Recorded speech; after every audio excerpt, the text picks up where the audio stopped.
Hello, this is the captain. The field of aviation attracted many geniuses, mainly because there is nothing less natural for humans than flying through the air, and from the challenge of coming up with a creative way to do so and land safely. Today we will talk about one of the most brilliant geniuses in the field, a boy with a dream who worked all his life to make it come true. And this after he built his first aircraft at the age of 12. The year is 1900. And the little Igor was sitting in his house in Kiev and prepared a reading journal. He didn't go to school and studied at home from his mother, who was a scientist. When he was 11 years old, he traveled with his father around Europe between engineering conferences, where he was in a lecture on aviation and fell in love. A year later, he already built a model powered by rubber bands. The legend of Igor Sikorsky began. For him, the helicopter will be the next transportation revolution. People will use helicopters instead of horses or cars. After studying engineering, he realized that the world wasn't ready for his helicopters, and he has to build a reputation before anyone in the industry even look at him. He raised money and demonstrated his first aircrafts in France. There one time he almost died in a crash due to a malfunction.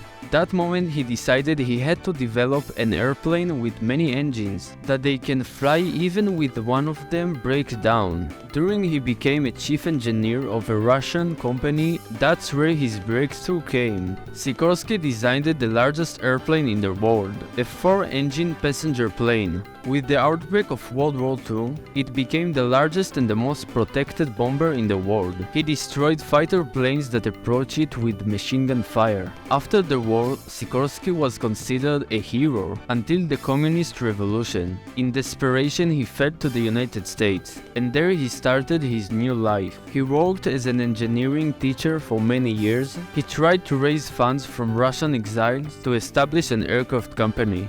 After he succeeded, he upgraded the Clipper, the pilot ship that made Pan Am a leading company in the field of long-haul flights. Sikorsky became a rich man and decided that he had answered the call to fulfill the dream. He registered a patent, a simple and genius design, a loud rotor that would provide a lift and maneuverability, and a small rotor in the tail which will prevent the helicopter from spinning, and it worked great.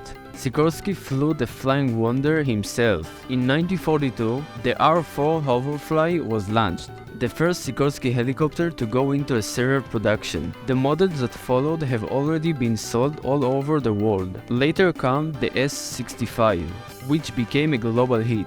The Sikorsky company flourished and produced many helicopters, mainly for the military sector. Among them is the successful Black Hawk. Igor Sikorsky died in 1972, leaving a magnificent legacy. He fulfilled his dream of helicopters, but was unable to turn the helicopter into a means of mass transportation. Instead, he developed a new way to rescue the wounded from battles and remote areas, and without the helicopter they will simply be dead. We will never know how many people owed their lives to the invention of Sikorsky, the boy who dared to dream.